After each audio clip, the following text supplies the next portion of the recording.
Assalamu alaikum, ladies and gentlemen. Welcome to another episode of Musa Raza podcast. आज के जो हमारे guest हैं, he is a very good friend of mine और he is a colleague as well. तो Mister Raza Zubair, अस्सलाम वालेकुम. जी वालेकुम अस्सलाम मूसा भाई. क्या हाल है सर? अल्लाह का शुक्र मूसा भाई. First of all sir ji, thank you so much for taking out the time for the show. Musa भाई very excited to be here. Thank you. अच्छा जी, रज़ा भाई थोड़ा सा इंट्रोड्यूस करवाएं यार. लाहौर में ये शुरू से कि डिफरेंट सिटीज़ से होते भी आए हैं?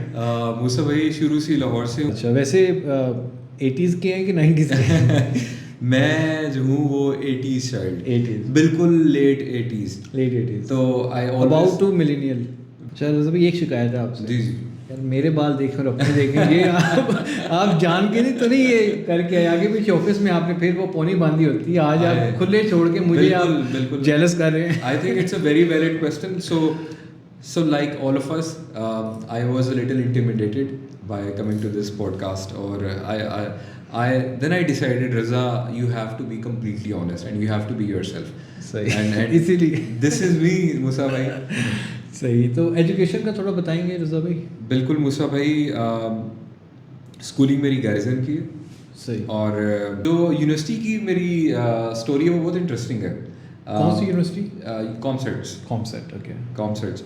Yes, COMSATS Lahore. तो कॉमसेट्स में जब मैंने एडमिशन लिया तो उस वक्त जो उनकी रिक्वायरमेंट थी वो ये थी कि इंटरमीडिएट में आपके 50% से ज़्यादा मार्क्स आने चाहिए. सही. लेकिन उस वक्त जब एडमिशन उनके हुए तब उस वक्त सेकेंड ईयर का रिजल्ट नहीं आया. इवन दो पेपर हमने दिए. ऐसे ही होता था. तो फर्स्ट ईयर की बेस के ऊपर एडमिशन हुआ. फर्स्ट ईयर में मेरे अच्छे मार्क्स थे, तकरीबन 55% या इस तरह कुछ थे. मैं इसको अच्छा कर रहा मैं ही पूछने लगा था आपसे.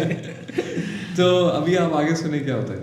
तो एडमिशन हो गया और जब तकरीबन 1-2 महीने गुजर गए तब सेकेंड ईयर का रिजल्ट आ गया. जब वो एग्रीगेट मैंने देखा तो वो बेचारे जो है 50% से एग्रीगेट कम हो गया था. अच्छा. सेकेंड ईयर में शायद मुझे लगता है 45 समथिंग कुछ परसेंटेज मार्क्स आई थी. तो जो मेरा टोटल बना इंटरमीडिएट का वो तकरीबन 49 पॉइंट समथिंग परसेंटेज बना. अच्छा अच्छा. अब ज़ाहिर बात है COMSATS for me for a very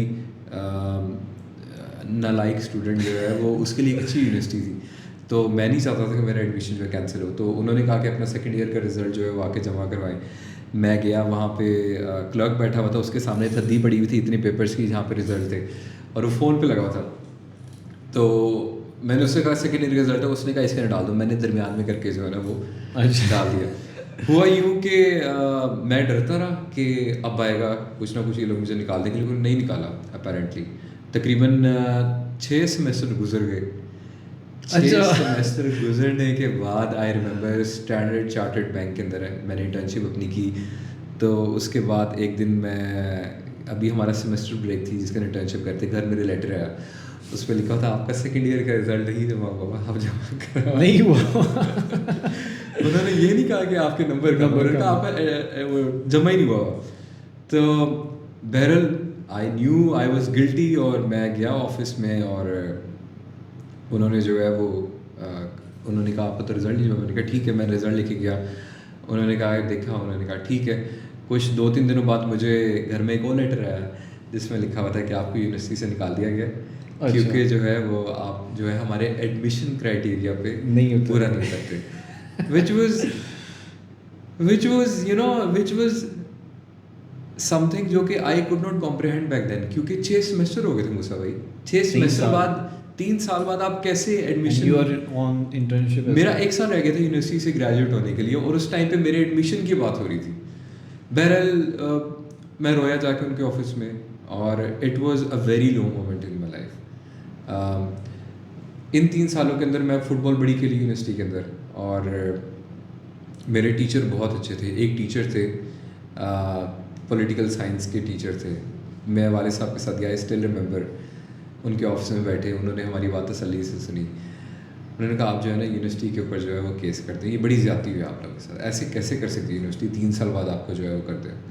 university का आर्ग्यूमेंट ये था कि क्लैरिकल मिस्टेक थी, जिस क्लर्क ने की उसको हमने निकाल दिया था. बहरहाल हम जो है वो यूनिवर्सिटी पे हमने हाई कोर्ट में जाके केस कर दिया. उन दिनों जो है मुशर्रफ साहब ने जो है वो इफ्तिखार चौधरी वाला केस चल रहा था. अच्छा. और सारे वकील वगैरह हड़ताल वगैरह पे निकले हुए थे. तो हमारी जब भी 3 महीने बाद बारी आती थी तो हम जो है वो हमारा केस डिसमिस हो जाता था क्योंकि जज भी नहीं होता था और वकील भी नहीं होते थे. हमने तकरीबन 6 महीने वेट किया. उसके बाद हमने एक यूनिवर्सिटी ऑफ साउथ एशिया है, बिल्कुल, if you have heard I of no. It. So university south Asia वाहिद यूनिवर्सिटी थी जिसने कहा कि मैं जो हूँ ना आपके कुछ क्रेडिट आवर्स ट्रांसफ़र कर लूँगी। तो उसने तकरीबन मेरे 1 साल की मेहनत जो है उसने ट्रांसफ़र की। सो I university of south Asia मैंने एडमिशन लिया back in let's say 3rd semester. तो वहाँ पे मैंने 8 महीने गुजारे।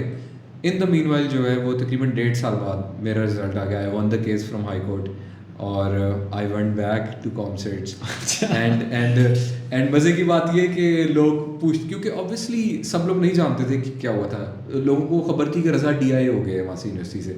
लोग पूछते थे रज़ा तुम कहाँ में थे, तो मैं यूनिवर्सिटी ऑफ साउथ एशिया का जो एक्रोनिम है मैं कहता था मैं USA गया हुआ था। USA में था। तो लेकिन मूसा भाई, the reason why I told you this is because the person I am today is because of that mishap. मैं शायद उस वक्त मैं बहुत रोता था और शायद मैं खुदा से पूछता था कि अल्लाह ताला मेरे साथ क्यों किया है। I like I said it was a very low point in my life. लेकिन जब आज मैं देखता हूँ तो without regret I can say it was a blessing इन।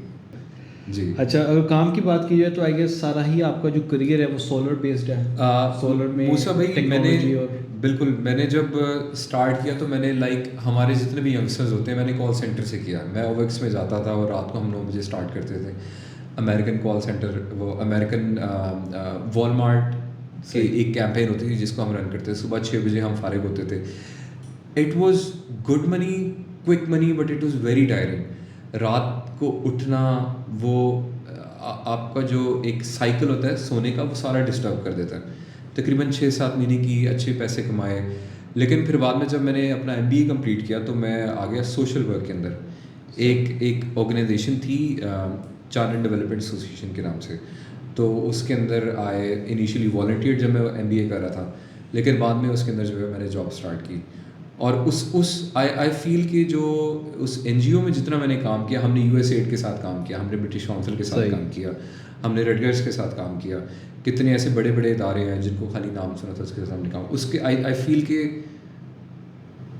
उसने एक तो मैं आज देखता हूँ कि जितने मेरे साथ के लोग थे देर माशाल्लाह almost all of them are young leaders now. ठीक है। अच्छा। और उसने एम्पैथी जो थी ना मेरे अंदर, वो उसने बहुत उसको जो है बाहर के लेके आया। फिर जब वहाँ से मैंने जॉब छोड़ी तो I went to Karachi to work for a research company. वहाँ पे मैंने तकरीबन 6 महीने काम किया और फिर उधर से वापस लाहौर आया तो यहाँ पे मैंने एनर्जी कंपनी ज्वाइन की, निज़ाम एनर्जी के नाम से। निज़ाम एनर्जी में जो है वो I stayed there for about 2 to 3 years और फिर इवेंचुअली जो है आई जॉइंड सन किंग, जिसके अंदर आज मैं काम कर रहा हूँ। यस, सही। मज़ा आया आपकी जर्नी सुनने का। जी बिल्कुल, क्वाइट इंटरेस्टिंग। अच्छा रज़ा भाई, आपकी जो जॉब है, जो इसको मैं क्या कहूँ, जॉब कहूँ, एक एंटरप्रेन्योरशिप टाइप का काम कर रहे हैं। एक कंपनी आपने पकड़ी हुई है और उसके डिफरेंट कंट्रीज़ की सेल्स को और मार्केटिंग को आई गेस मैनेज कर रहे हैं जी। तो इसके बारे में थोड़ा बताएं। जी बिल्कुल। जो मेरा रोल है, even though I am working for a company, it's a very entrepreneurial role. मतलब कि you can also call it a country manager role, but I don't like to call myself country manager, I call myself partnership manager. Even though इस वक्त जो है वो मैं पाकिस्तान के साथ साथ बहुत कुछ और ममालिक भी हैं। सो हमारी कंपनी जो है वो, बिफोर आई टेल यू कि मेरा रोल क्या है, I would like to tell you कि हमारी कंपनी करती क्या है। यूजली जब it's a solar products manufacturing company, तो यूजली हमारे जहन में आता है कि या तो उसे ट्यूबवेल चल रहे होंगे सोलर के, या फिर किसी घर की छत पे लगा होगा, या फिर कोई फैक्ट्री जो है वो अपना लोड इंडस्ट्रियल सोल्यूशन निकालना चाह रही होगी, या फिर जिस तरह कायदेदम सोलर पार्क है बहावलपुर के अंदर जहाँ पे काफ़ी ज़्यादा जो है इलेक्ट्रिसिटी जनरेट की जा रही है वो सोलर के थ्रू। तो ये बेसिकली जो है ये कॉन्सेप्ट होता है जो एक आम बंदा जब सोलर के बारे में सुनता है। हमारी कंपनी जो है वो it has a very interesting story. It was in fact 2 people जो कि एक जो हमारा ऑनर, हमारे जो फाउंडर है पैट्रिक, वो जो है वो अमेरिका के अंदर ही वाज स्टडिंग और वो सोलर लैंप के ऊपर काम कर रहा था। अच्छा। तो वहाँ से जो है वो इंडिया और अफ्रीका के अंदर इनिशियली जो है उन्होंने देखा कि यहाँ पे बहुत सारे लोग हैं जिनके पास लाइट नहीं है, और जो सोल्यूशन हैं जिनकी हम बात करते हैं वो बहुत महंगे सोल्यूशन हैं। Exactly. और इनकी ज़रूरत भी नहीं है उन लोगों को जिनके पास लाइट नहीं है। तो इन्होंने वहाँ से स्टार्ट किया, इन्होंने देखा कि हमें ऐसी प्रोडक्ट बनानी चाहिए जो कि ऐसे लोगों के पास हो जहाँ पे बिजली नहीं है। अब बिजली हो सकता है कि आफतज़दा इलाके में हो, जैसे ना हो, जैसे फॉर एग्जांपल यहाँ पे सैलाब है जिन इलाकों में, एग्जैक्टली। तो हुकूमत वहाँ पे भी ग्रिड ऑन नहीं कर सकती क्योंकि पानी है हर जगह पे। बिजली ऑन की तो लोगों को करंट लग जाएगा, ठीक है। तो या ज़लज़ला जब आता है तो इंफ्रास्ट्रक्चर आपका सारा तबाह हो जाता है। या जिस तरह यमन में जंग चल रही है, सही। वहाँ पे बहुत क्राइसिस है। आपका एशिया पैसिफिक जो है, यहाँ पे बिजली का बहुत बड़ा क्राइसिस है। एंड आई बिलीव क्राइसिस ना भी चल रहे हो, जैसे सैलाब जी। ना भी हो, इवन जी। पाकिस्तान की बात करें तो एक बहुत बड़ा एरिया है जहाँ पे बिल्कुल। ग्रिड की लाइंस ही नहीं है। बिल्कुल इसके ऊपर और उनको ऑब्वियसली उनको लाइट चाहिए, उन्होंने एजुकेशन पढ़ना है, उन्होंने खाना बनाना है, पर दो हज़ारों काम होते हैं। जी, इसके ऊपर एक वर्ल्ड में का इदारा है लाइटिंग ग्लोबल, उसने बहुत ज़्यादा स्टडीज़ की हैं पाकिस्तान के ऊपर, जहाँ पे उन्होंने लोगों की कंज्यूमर पैटर्न्स वगैरह देखे हैं, लोगों की नीड्स देखी है, लोगों की पॉकेट देखी है, और उन्होंने क्वालिटी भी असेस की है कि कौन सी क्वालिटी होनी चाहिए। Lightning global. लाइटिंग ग्लोबल जी। अब ये पहले सर्टिफिकेट करती थी लाइटिंग ग्लोबल, लेकिन अब जो है ये वेरासोल के नाम से जो है ये आ गई है। मैं आपको मज़े की बात बताता हूँ, सोलर जो है वो हमें लगता है कि बिल्कुल अभी रिसेंटली आया, लेकिन ये बहुत पहले का चल रहा है। लेकिन पाकिस्तान में कामयाब इसलिए नहीं हो सका क्योंकि पाकिस्तान में हमेशा से सब स्टैंडर्ड प्रोडक्ट्स ओके जी। सही। तो ये बहरहाल एक ये आपने बिल्कुल सही कहा कि जहाँ पे बिजली भी नहीं है, ये जहाँ पे बिजली है लेकिन वहाँ पे लोड शेडिंग बहुत ज़्यादा होती है, तो वहाँ के लोगों को क्या चाहिए, तो उन लोगों को जहन में रख के हमारी चीज़ें बनाई गई। फॉर एग्ज़ाम्पल राइट आपके पास होगी ये, फॉर एग्ज़ाम्पल ये जो है ये हमारी सबसे बेसिक प्रोडक्ट है, इसका नाम है पीको प्लस। पीको प्लस, इसकी मैं आपको इसका मैकेनिक्स समझाता हूँ। इसके पीछे जो होता है सोलर पैनल लगा होता है, जब आप इसको सूरज में रखते हैं टिल्ट करके तो ये बिजली जनरेट करता है, ठीक है। There is a science behind it कैसे होती है, लेकिन मैं जब इनिशियली आया तो मैं कहता था ये जादू से बिजली जनरेट होती है। जब ये बिजली जनरेट होती है तो इसके अंदर एक लिथियम बैटरी है, जिस तरह हमारे मोबाइल फ़ोन्स वगैरह के अंदर होती है, वो उसके अंदर बैटरी जो है बिजली स्टोर होती है और फिर आप उससे जो है ये लाइट जला सकते हैं। अच्छा। ठीक है, ये सबसे बेसिक लाइट है। ये अगर आप एक दफ़ा चार्ज कर लें तो ये 72 आवर्स का जो है ये बैकअप दे सकती है, मतलब कि 3 दिन और रात अगर ये लगातार चलती रहे बंद नहीं होगी। इसके बाद जो है वो ये सेकंड लेवल है इसका और ये थर्ड लेवल है। ऑफ कोर्स थर्ड लेवल के ऊपर ये कंजम्पशन ज़्यादा होती है, बिजली ज़्यादा जल्दी ड्रेन हो जाती है, उसका टाइम पीरियड कम हो जाता होगा। बिल्कुल। तो ये हमारी कंपनी की जितनी प्रोडक्ट्स, अच्छा तो अब एक और मसला आया कंपनी को, जब उन्होंने इनिशियली चीज़ें बनाई तो अब ये जो चीज़ है ना ये गरीब बंदे के लिए उन्होंने बनाई, लेकिन गरीब बंदे के पास पैसे कहाँ पे होते हैं मुझसे भाई। तो ये बड़ा चैलेंज था कि एक बंदे की ज़रूरत भी है, ठीक है, उसका राइट भी है, लेकिन उसके पास पैसे नहीं है, तो हम उसको कैसे ये चीज़ दे सकते हैं, ठीक है। तो उसके लिए उन्होंने क्या किया, उन्होंने माइक्रो फाइनेंस बैंक्स या ऐसे इदारे जो कि छोटा छोटा कर्जा देते थे वो उनके पास गए और उन्होंने उनसे कहा कि आप जो है वो हमसे ये चीज़ ख़रीदें और आगे लोगों को किस्तों पे दें। लेकिन जब पाकिस्तान में इनिशियली जब बांग्लादेश का मॉडल पाकिस्तान ने फॉलो कॉपी करने की कोशिश की तो पाकिस्तान के अंदर ये हुआ कि इवन दो इन्होंने चीज़ें तो किस्तों पे देनी शुरू कर दी, लेकिन 6 महीने बाद वो चीज़ ख़राब हो जाती थी। मैं अपने जितने मेरी टीम थी उसको मैं बड़ी एक मज़े की एग्जांपल देता था। मैं कहता था कि जब केबल वाला महीने बाद हमारे घर टीवी की फ़ीस लेने आता है ना, तो अगर टीवी के अंदर कोई हल्का सा भी मसला हो ना, चैनल ना साफ रहो, तो मेरी माँ जी कहती है मसाला टीवी सही नहीं आ रहा है, मैं तेरे पैसे नहीं दे रहा। ठीक है, तो स्पेशली अगर आप if you working in the micro finance sector और आप कोई चीज़ दे रहे हैं जो कि ड्यूरेबल नहीं है, तो आपका रिकवरी रेट बहुत गिर जाएगा, आपके पैसे डूब जाएंगे ना। बिल्कुल। तो इट वाज़ वेरी इंपॉर्टेंट कि कोई ऐसी चीज़ बनाते जो कि लोगों की ज़रूरत भी है लेकिन ड्यूरेबल भी है, कि कम से कम वो 4-5 साल चीज़ निकाल दें। तो फिर ये फिर कंपनी ने क्वालिटी स्टैंडर्ड को फॉलो किया, जिसको like it said lighting global standard था, उसको वेरासोल कहते हैं, और फिर उसके बाद चीज़ें बनाई। ये तो सबसे बेसिक थी। अभी जो सबसे बड़ी चीज़ है उसके अंदर आप पूरे घर को भी रोशन कर सकते हैं। अच्छा। आहिस्ता मोबाइल चार्जिंग सॉल्यूशंस भी निकल के आए, रेडियो सॉल्यूशंस भी निकल के आए, 3 कमरों को लाइट करने वाले सॉल्यूशंस भी निकल के आए, और अब बिल्कुल रिसेंटली कंपनी ने जो प्रोडक्ट्स, और ये पोर्टेबल होते हैं। ये देखिए जितनी चीज़ छोटी होगी उतनी पोर्टेबल होगी, जितनी चीज़ बड़ी होती जाएगी उतनी फिर वो जो है वो उसको आपको फिक्स करना पड़ेगा, आपको उसकी इंस्टॉलेशन करनी पड़ेगी। तो ये this is what our company does. और इसमें आप पाकिस्तान और कुछ और कंट्रीज़ हैं? बिल्कुल, इसके अंदर जैसे पाकिस्तान में तो मैं बेस्ड हूँ, तो Pakistan is a main market. Pakistan के ग्लोबली जो है, वैसे अपार्ट फ्रॉम मी हमारा केनिया में बहुत ज़्यादा काम है। सरप्राइजिंगली केनिया के अंदर तकरीबन 30% जितनी भी बिजली आती है वो ग्रिड से आती है, बाकी लोगों को खुद से मैनेज करना पड़ता है। तो वहाँ पे ज़रूरत नहीं, वहाँ पे मजबूरी है सोलर प्रोडक्ट्स की। पाकिस्तान में तो चलो बहुत कम इलाके हैं जहाँ पे ऐसे इलाके जहाँ पे बिजली नहीं है, लेकिन मोस्टली लोग इसको ज़रूरत के तहत लेते हैं। लोगों को लगता है फॉर एग्जांपल यहाँ पे आप ग्रिड देखें, यहाँ पे ग्रिड है, तो आप कहेंगे कम से कम मेरा बिजली का बिल कम हो जाए, तो लोग इसको इस नज़रिए के तहत भी तो लेते हैं। सही। चलिए, लेकिन मुझे बड़ा अट्रैक्ट किया आपका जो काम करने का तरीका है। बिल्कुल कि ऑल इन ऑल आप वन मैन आर्मी की तरह काम कर रहे हैं, और पाकिस्तान के अलावा और भी कंट्रीज़ हैं जिनकी आप सेल को मैनेज कर रहे हैं। यस।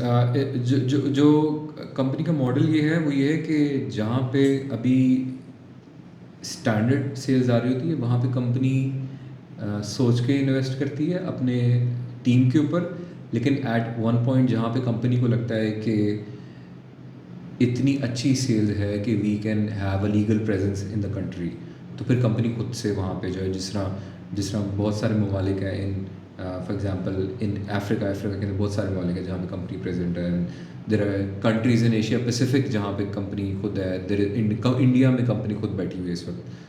तो पाकिस्तान के अंदर या कंट्रीज़ जो कि जिनको मैं देखता हूँ, यहाँ पे अभी कंपनी की लीगल प्रेजेंस नहीं है, लेकिन जितना भी काम होता है वो थ्रू मी वो चैनल होता है। यस। तो इसमें ऑर्गेनाइजेशंस भी होंगी डिफरेंट जो इस किस्म के प्रोजेक्ट्स को सपोर्ट करती हैं। बिल्कुल। जैसे वर्ल्ड बैंक का जो है वो एक आप आम कह लें राइटिंग ग्लोबल जो है, उसने बहुत सारी स्टडीज़ मैंने जिस तरह आपको बताया उसने कंडक्ट की, वो बहुत अप्रिशिएट करते हैं। वेरासोल जो है, जो कि लाइटिंग ग्लोबल चेंज हो गया, ये एक सर्टिफिकेशन देता है। दुनिया में कोई भी बड़ा टेंडर निकल के आता है, जैसे यूनाइटेड नेशंस निकालता है, ये वर्ल्ड बैंक निकालता है, तो हर टेंडर सोलर से रिलेटेड है, उसका एक प्री रेक्विजिट होता है। वही होता है कि आपकी जिस तरह यहाँ पे ISO फॉलो किया जाता है, बिल्कुल इसी तरह जो सोलर के अंदर एक होता है कि लाइटिंग ग्लोबल या वेरासोल की सर्टिफिकेशन आपकी होनी चाहिए। सो पाकिस्तान में हमारे अलावा 2-3 जो हैं वो और कंपनीज काम कर रही हैं जिनके पास वेरासोल की सर्टिफिकेशन है। लेकिन इसके अलावा बहुत सारी ऑर्गेनाइजेशन हैं जो कि सोलर की क्वालिटी के ऊपर काम कर रही हैं। जैसे आपने सुना होगा कि ब्लूमबर्ग जो है वो रिपोर्ट निकालता है जहाँ पे वो टीयर्स बनाता है, Tier 1, Tier 2, Tier 3। यस, वो होता है इसलिए ताकि कमर्शियल स्केल पे देखा जाए कि कौन सी कंपनी जो है वो कितना क्वालिटी का सामान बना रही है ऑन अ कमर्शियल स्केल, ताकि जो बायर्स हैं उनको डिसीजन लेने में बहुत आसानी हो जाए। अगर आप इमेजिन करें अगर ऐसी कोई लिस्ट ना हो तो how would you know as a person in sitting in Lahore कि कौन सी बेहतर प्रोडक्ट है। देन देयर इज़ इनफैक्ट बल्कि इंशाल्लाह I am travelling to Rwanda very soon. एक कॉन्फ्रेंस हो रही है, गोगला कॉन्फ्रेंस। गोगला GOGLA जी, very similar to Google but not Google. तो गोगला यस। तो गोगला जो है वो आपकी ये अहम नहीं है कि एनर्जी जनरेशन को किस तरह बेहतर बनाया जा सके। फॉर एग्ज़ाम्पल एक पैनल है एक साइज़ का, ये टेबल जितना अगर एक पैनल है वो फ़र्ज़ करें कि 500 जो है वो वाट्स एनर्जी प्रोड्यूस कर रहा है, तो हम जो लीडर्स हैं, जो इस एनर्जी लीडर्स हैं, वो ये चाहेंगे कि इसी साइज़ के अंदर हम ये कैसे कर सकते हैं कि ये 500 वाट की बजाय ये 1200 वाट्स प्रोड्यूस करना शुरू कर दे। तो जहाँ पे पावर जनरेशन के ऊपर भी काम होता है, वहाँ पे ये भी देखा जाता है कि जिस तरह ACs हैं ये एनर्जी कम कैसे कंज्यूम करें। आपने देखा होगा कि जितनी अप्लायंसेज आ रही हैं वो ज़्यादा DC आ रही हैं। जैसे जो AC लगा हुआ है, ये मुझे नहीं पता कि अब DC इन्वर्टर है कि नहीं है, लेकिन DC इन्वर्टर AC वो चीज़ें पावर ज़्यादा प्रोड्यूस कर रही हैं और जो चीज़ें बिजली खा रही हैं कंज्यूम कर रही हैं वो कम कर रही हैं, ताकि एफिशिएंटली दुनिया का निज़ाम चल सके। तो गोगला में जो है वो इन चीज़ों के ऊपर डिस्कशन होती है। जितने भी एनर्जी लीडर्स हैं वो आके अपनी ओपिनियन देते हैं, अपने मार्केट के चैलेंजेस बनाते हैं, वो सारे बैठ के सर जोड़ते हैं किस तरह हमने चीज़ों को बेहतर करना है इसके। अच्छा, यूँ है कि जिस तरह आपके पास एक बड़े मज़े का एक काम है, जॉब इसको कह सकते हैं, बड़ा एंटरप्रेन्योरल रोल है इसमें। जी। तो बहुत से हमारा जो देखें जो मेरा चैनल है इसमें जो मैं एक मिशन लेके चला हुआ ना, वो ये है कि एक बेहतर से बेहतर कंटेंट डेवलप करना है, बिल्कुल, जिससे हमारे जो देखने वाले हैं सुनने वाले हैं उनको कुछ ना कुछ फ़ायदा हो। और ऑब्वियसली इसमें फाइनेंशियल मेरा फोकस ज़्यादा है कि लोग अपनी फाइनेंशियली किस तरह से इंप्रूवमेंट कर सकते हैं, लाइफस्टाइल किस तरह से बेहतर बना सकते हैं। तो थोड़ा सा आप बताएंगे कि मतलब इस तरह के रोल को लेने में कौन कौन से फैक्टर्स हैं हेल्प आउट करते हैं, बिकॉज बहुत से कंप्लेंट्स करते हैं लोग कि हमारे पास काम नहीं है, या फिर दे आर ऑलवेज कंप्लेनिंग कि काम नहीं है, पाकिस्तान के हालात को कोसते हैं कि पाकिस्तान में कुछ भी सही नहीं है। आई थिंक कि ये एक बहुत बड़ी रिस्पॉन्सिबिलिटी है मेरे ऊपर कि अगर मैं आपके साथ ये बैठ के बात करूँ तो मैं चीज़ों को शुगर कोट ना करूँ, ठीक है। I think it's very important कि हम चीज़ों को रियलिस्टिकली रखें। And I B very honest when I से दिस कि दिस इज़ समथिंग जो कि मैं खुद फिगर आउट कर रहा हूँ। दिस इज़ समथिंग जो कि is part of my journey कि I keep figuring things out, और मैं अपनी लर्निंग को जो है इम्प्लीमेंट करता रहूँ। मोस्ट ऑफ द टाइम मुझे लगता है कि अल्लाह ताला की ज़ात है जो कि लेके चल रही है। मेरी जितनी औकात है उससे कई गुना बढ़ के मुझे चीज़ें मिल रही हैं, या कभी एट मैनी टाइम्स मैंने अपनी माँ जी की दुआ को जो है वो इससे रिलेट किया है। लेकिन इसके साथ साथ आई वुड से कि I had a few very key learnings as well. And one of the thing जो कि बिल्कुल रिसेंटली मैंने सीखी और मेरे नज़दीक बहुत अहम है, वो ये कि हमें सबको अपना पैशन फॉलो करना चाहिए, ठीक है। इसके ऊपर मैंने बहुत सारा कंटेंट पढ़ा भी। It is one of the thing, मैं गेमिंग बहुत ज़्यादा करता था पहले। अच्छा। हाँ, लेकिन बड़ी मुश्किल से मैंने गेमिंग छोड़ी। अब मैं अल्लाह ताला की तरफ से ऐसा हुआ कि मुझे किताबों में इंटरेस्ट आ गया। मैं कोई भी मुझे लाइफ में चैलेंज आता है तो मुझे पता होता है इसका सोल्यूशन जो है वो मुझे किसी ना किसी बुक में मिल जाएगा। किसी अच्छा, ने सॉरी मैं आपको आपकी बात काट रहा हूँ। Why all tall boys are obsessed with games and football? मेरे जितने भी ये टॉल बॉय फ्रेंड्स हैं ना, जिनकी हाइट ज़्यादा है माशाल्लाह आपकी तरह, अच्छा जी। सलमान और मतलब काफ़ी ज़्यादा नाम है मेरे ज़हन में, सारे एक तो फुटबॉल की शुदाई हैं पागलों की तरह, और गेमिंग में भी उनका। देखिए गेमिंग की तो आपने भी बताया फुटबॉल आप खेलते रहे हैं काफ़ी टाइम। बिल्कुल, देखिए गेमिंग की तो बड़ी इंटरेस्टिंग स्टोरी है। मैं समनाबाद में रहते थे बचपन में, तो बड़ी हम्बल जो है वो मेरे वालिद साहब जो है वो भक्कर के अंदर जो थे, और वो वहाँ से पढ़ने के लिए लाहौर आए, तो बड़ी हम्बल बिगनिंग्स थी। और आई थिंक इवन अभी भी जो है it's very humble for me, and I feel very grounded कि हमें जो मिल रहा है वो वी डोंट डिज़र्व इट।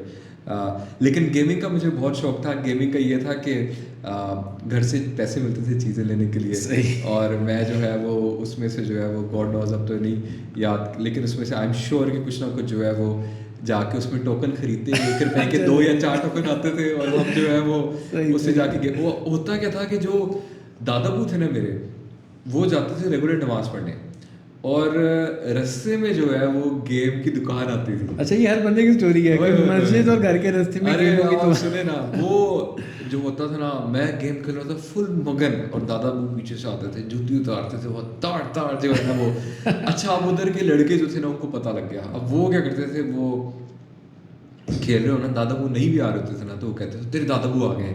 अच्छा। और जी मैं गेम खेल रहा हूँ, मेरा फुल शॉट जो है ना वो। लेकिन गेमिंग का शौक मुझे बचपन से था। जब आर्केड सेंटर जाना छोड़ा तो फिर आहिस्ता आहिस्ता जो है ये कंप्यूटर्स पे आ गए, और ये नीड फॉर स्पीड वगैरह ये सारी गेम जो है स्टार्ट। काउंटर स्ट्राइक बिल्कुल, कॉलेज से पुट्टे मार के जो है वो उस वक्त होती थी हाफ लाइफ, एक होती थी काउंटर स्ट्राइक होती थी, एक होती थी रेड अलर्ट 2 यूरिज रिवेंज, जो ऊपर से देखते थे आपको टीम, जो है स्ट्रेटेजी गेम होती थी। फिर आहिस्ता आहिस्ता जो है वो फिर ये जो दूसरी गेम्स हैं जहाँ पे फिजिकल गेम्स हैं, इसके अंदर भी शुरू से शौक रहा। क्रिकेट मुझे पसंद नहीं था क्योंकि बड़े लड़के हमेशा से खाली फील्डिंग करवाते थे मेरे से तो मुझे बड़ा शिकवा रहता था कि यार क्रिकेट नहीं खेली। फुटबॉल के अंदर मेरा जब यूनिवर्सिटी में था तब मैंने स्टार्ट की, वो इसलिए था क्योंकि football was the cool thing back then. I think अभी भी है कि I guess still now, yeah. I think अभी भी है, लेकिन जब हम यूनिवर्सिटी में थे तब हम फुटबॉल पकड़ के ना शायद मे भी लड़कियों को इम्प्रेस करने के लिए हम वहाँ से जगल करने, ट्रिक्स करने की कोशिश करते थे। तो फुटबॉल फिर वहाँ से स्टार्ट की, आहिस्ता आहिस्ता फुटबॉल भी पैशन बन गया। टेबल टेनिस भी यूनिवर्सिटी के अंदर स्टार्ट की, स्विमिंग भी जो है वो यूनिवर्सिटी के अंदर स्टार्ट की। तो आई थिंक कि मेंटल एग्जर्शन जो है आइदर या फिजिकल एग्जर्शन, जहाँ पे आप अपने लिमिट्स टच करो, वो आपको बहुत सेटिस्फेक्शन देती है। ये मेरी थ्योरी है, I have not read about it, कि मुझे मोस्ट ऑफ माई लाइफ जो है वो मुझे उदास गाने पसंद रहते थे, सैड सॉन्ग अच्छे लगते थे। तो मैं कहता था यार कुछ ऐसा है नहीं कि मतलब क्यों, मतलब मैं किस चीज़ का दुख है? किस चीज़ का दुख है भाई? वो रॉकस्टार का डायलॉग आपने सुना है ना कि वो कहता है कभी कोई ऐसी चीज़ नहीं हुई तो कुछ, यस गॉड तो वो ना हमेशा से, लेकिन at some point I even now अब मुझे रियलाइजेशन होती है जो सैडनेस है ना वो ये है कि हम अपना पोटेंशियल नहीं अचीव कर पाते वो सभी। हमारे अंदर इतना बेइंतहा पोटेंशियल है, there is an underlying intelligence in all of us जिसको हमने टच भी नहीं किया, जो हमसे इतनी बड़ी है कि we don't even know, we don't even trust it, ठीक है ना। तो क्योंकि हमारा जो इनर बीइंग है वो अपना पोटेंशियल जानता है, और जब हम ये स्टूपिड इतनी लो लाइफ नीची नीची हरकतें करते हैं, जब हम स्पेशली अपना पैशन फॉलो नहीं करते जिसके अंदर हम अच्छे हैं, वी डोंट ट्रस्ट आवरसेल्फ, तो फिर हम सैड गाने सुनते हैं, फिर we live a life which is not us, फिर वो फिर हमारा मेंटल पीस भी जो रहता है। सो बात लंबी हो गई। जो बात स्टार्ट हुई थी वो ये थी कि वन ऑफ माई की लर्निंग इज़ कि आप अपना पैशन फॉलो करो। आप and this is what I tell my friends as well कि अपनी वैल्यूज़ को अंडरस्टैंड करो कि आपकी वैल्यूज़ क्या हैं। फॉर मी जैसे मेरी वैल्यूज़ हैं कि I try to be as honest as I can, ठीक है। Empathy, charity is my value, ठीक है।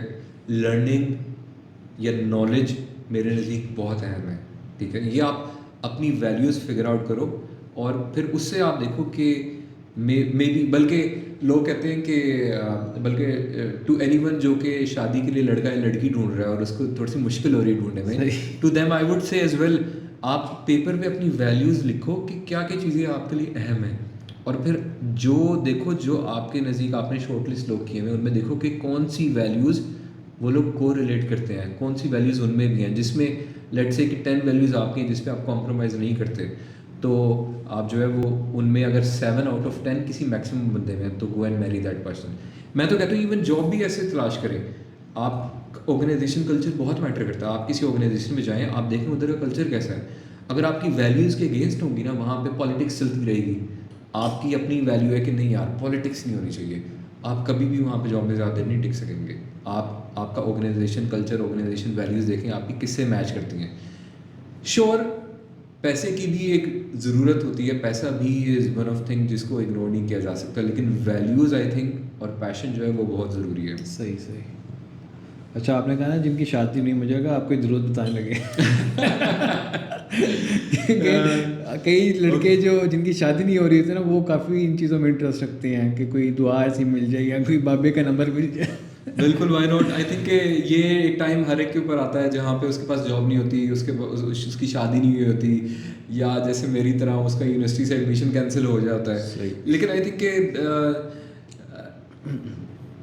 जो देखें ना, the stories I have told you, they're all funny, they're all more और less failures in my life, लेकिन मेरे फेलियर्स ही मेरी ज़िंदगी की सबसे बड़ी लर्निंग है। और आई बिलीव कि टफ टाइम प्रोड्यूस टफ, बिल्कुल टफ पर्सन। जितना ग्राइंड अपने आप को कर सकते हैं।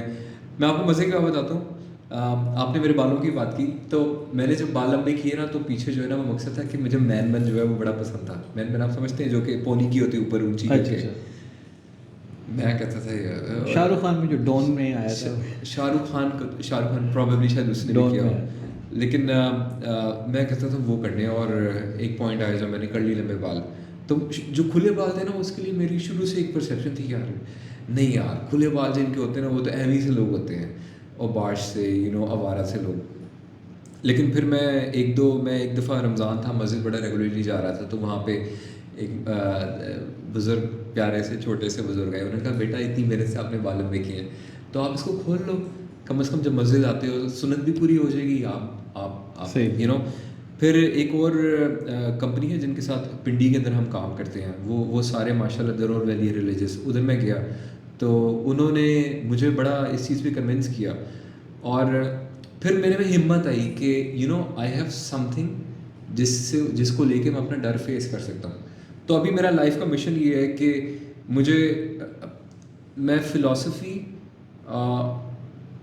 May be philosophy is not the right word, but self awareness के ऊपर बहुत ज़्यादा काम करता हूँ. लाइक आई सेड, मेरे पे mental peace is very learning और एजुकेशन, लर्निंग. बिल्कुल. एकर्ट टोल एक बंदा है जो कि I feel he is my, अगर आप रिलीजियस फिगर्स को बात किसी को देखो तो एकर्ट टोल इज़ वन जिसको मैं अपना spiritual leader teacher. Eckert toll, इसके बारे में बताएं, इंटरेस्ट वैसा हो रहा है मेरा. बिल्कुल बिल्कुल, व्हाई नॉट. सो इसको जो है वो मैं अपना स्पिरिचुअल टीचर मानता हूँ. सो वी डोंट रियलाइज़ कि हम पूरी ज़िंदगी जो है हम सो के गुजार रहे होते हैं. लाइक आई सेड कि मैंने मोस्टली जो डिसीजन लिए वो बिल्कुल इस वजह से लिए क्योंकि मुझे लगता था खुद ही चीज़ें हो रही हैं. मैंने मेरे कॉन्शियस एफर्ट कुछ भी नहीं थी. यूनिवर्सिटी में एडमिशन जिसमें हुआ उसमें चला गया, पहली जॉब जिसमें लगी उसमें चला गया. ठीक है, कभी भी मैं अपने डिसीजंस के बारे में सेल्फ अवेयर नहीं था. लेकिन एक पॉइंट आया मेरी लाइफ में.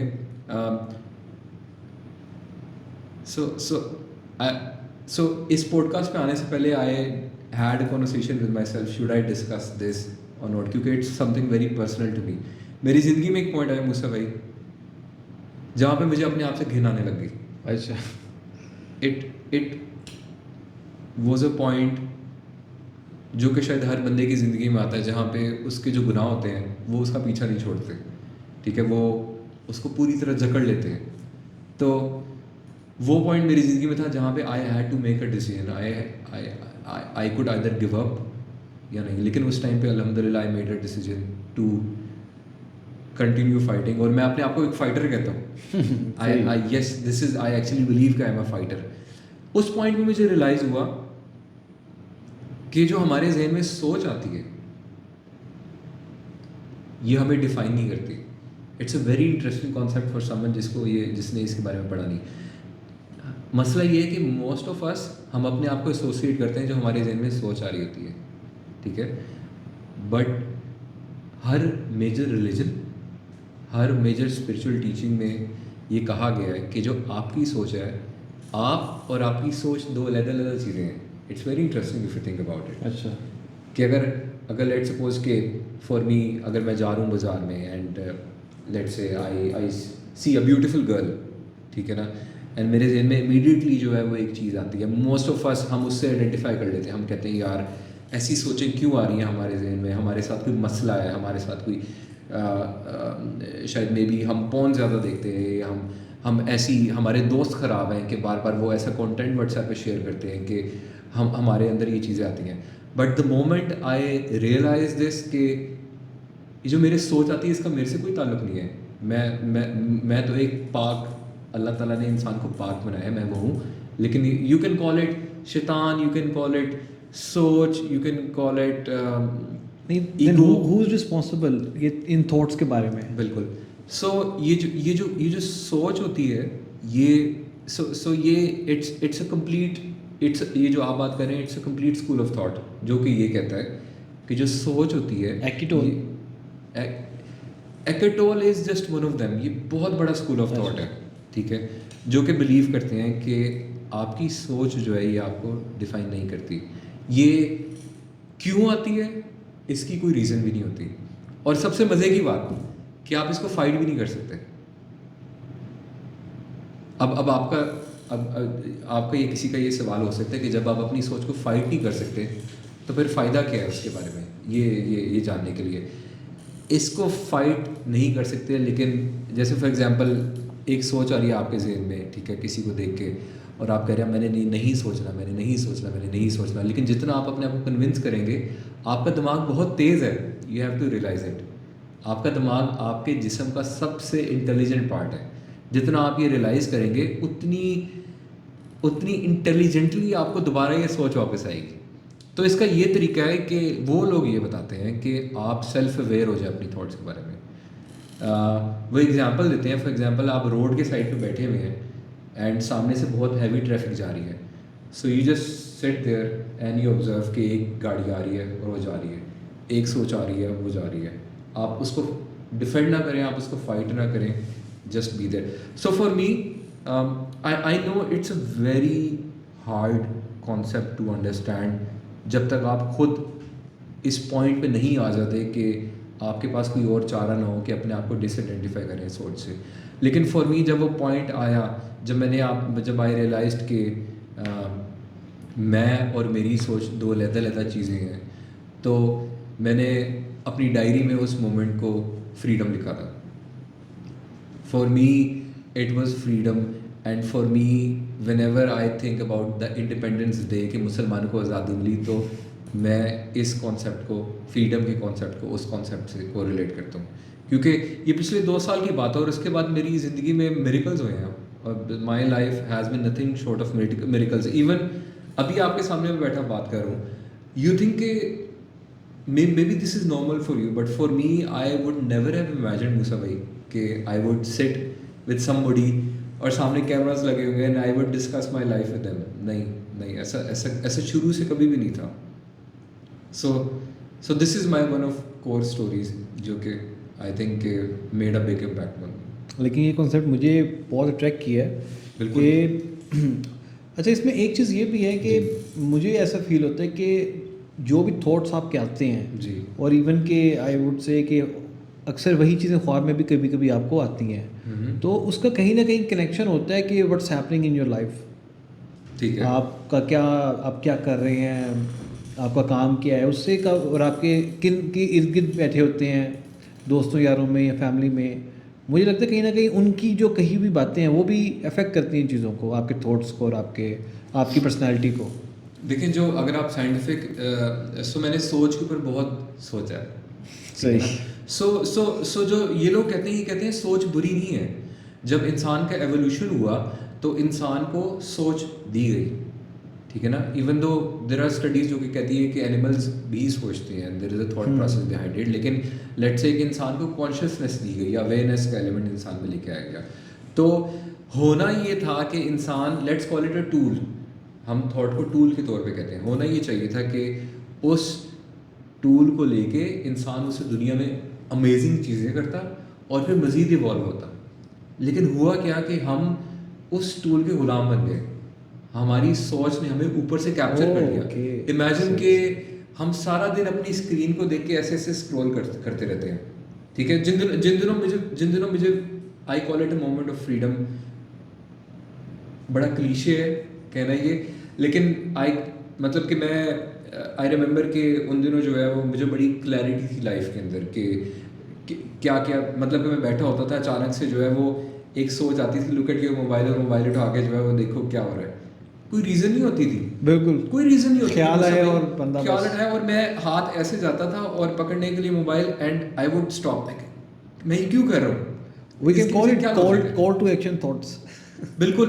तो मैं मतलब कि अपने दोस्तों की गैदरिंग में जाता था, सब लोग बैठे मोबाइल देख रहे हैं, and I would sit there and I was not looking at mobile, और मुझे बड़ा अजीब फील होता था कि यार ये दुनिया सारी जो है ये क्या कर रही है। मतलब कि अगर आप if you not one of them, तो आपको बड़ा आउटसाइडर है कि आपको बड़ा डिफरेंट फील होता है। एग्जैक्टली। तो साइंटिफिकली अगर आप थॉट को देखें ना, तो थॉट जो है वो हमारे एक्सपीरियंसेस से हमारी मेमोरी बनती है। ओके, ठीक है। हमारे जो भी हमने एक्सपीरियंसेस किए होते हैं उनसे हमारी सॉरी लर्निंग होती है, लर्निंग से हमारी मेमोरी होती है, और thought is a subset of memory, कि मेमोरी से जो है वो थॉट निकल के आती है। तो जो आपने बात की कि आपको लगता है कहीं ना कहीं आपकी लाइफ से जो है वो जुड़ी हुई है चीज़ें, ठीक है, तो there might be some truth to it, लेकिन अल्लाह ताला ने इंसान को चॉइस हमेशा दी है एट एनी पॉइंट, कि आप उस थॉट से अपने आप को आइडेंटिफाई कर सकते हैं, या आप कह सकते हैं यार दिस इज़ समथिंग जो कि अब मैं इंसान हूँ, मेरे से कोई लेना देना नहीं है। आप उसको बैठ के, कई दफ़ा तो ऐसा होता है मूसा भाई कि इतनी इंटरेस्टिंग और फनी थॉट्स आती हैं, जैसे मैं जा रहा हूँ, वो कोई दोस्त जो है ना शुगर लगाते हुए जा रहे हैं, तो मेरा दिल में आएगा जाते जाते ना चपेट मार दूँ। और यकीन करें इतनी हंसी आती है यार कि ये मतलब एक ऐसा थॉट है, मतलब कि ये क्या है।